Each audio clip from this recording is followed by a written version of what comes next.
শহীদ রাষ্ট্রপতি জিয়াউর রহমান বীর উত্তমের ৪৪তম শাহাদাত বার্ষিকী যথাযোগ্য মর্যাদায় পালনের লক্ষ্যে প্রস্তুতিমূলক সভা অনুষ্ঠিত হয়েছে।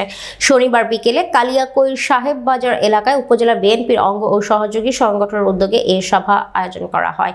সভায় সভাপতিত্ব করেন কালিয়াকৈর উপজেলা বিএনপির সাবেক সভাপতি ভিপি মোহাম্মদ হেলাল উদ্দিন। অনুষ্ঠানটি সঞ্চালনা করেন উপজেলা বিএনপির সিনিয়র যুগ্ম সম্পাদক শহীদুল ইসলাম। এই সময় আরও উপস্থিত ছিলেন উপজেলা স্বেচ্ছাসেবক দলের আহ্বায়ক শামসুজ্জামান শিপলু বকশী, ৯টি ইউনিয়ন বিএনপির সভাপতি ও সাধারণ সম্পাদক সহ অঙ্গ ও সহযোগী সংগঠনের নেতৃবৃন্দ। মাননীয় নেতা সবসময় যে কোনো এখন আপনাদের সামনে ফুলবাড়ী ইউনিয়ন বিএনপির পক্ষে প্রস্তাবনামূলক বক্তব্য রাখছেন।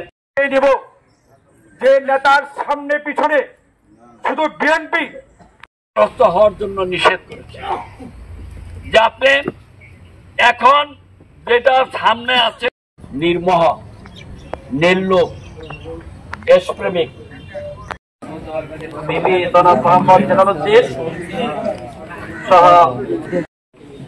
সম্মানিত সভাপতি সেক্রেটারি সহ কালিয়াকৈর উপজেলা আল্লাহর রহমতে আমরা পারি দিতে পারবো। সবাইকে ধন্যবাদ। আসসালামু আলাইকুম। বাংলাদেশ জিন্দাবাদ দিতে পারবেন।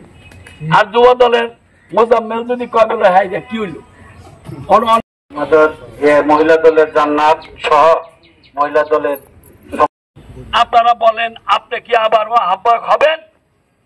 আরে ভাই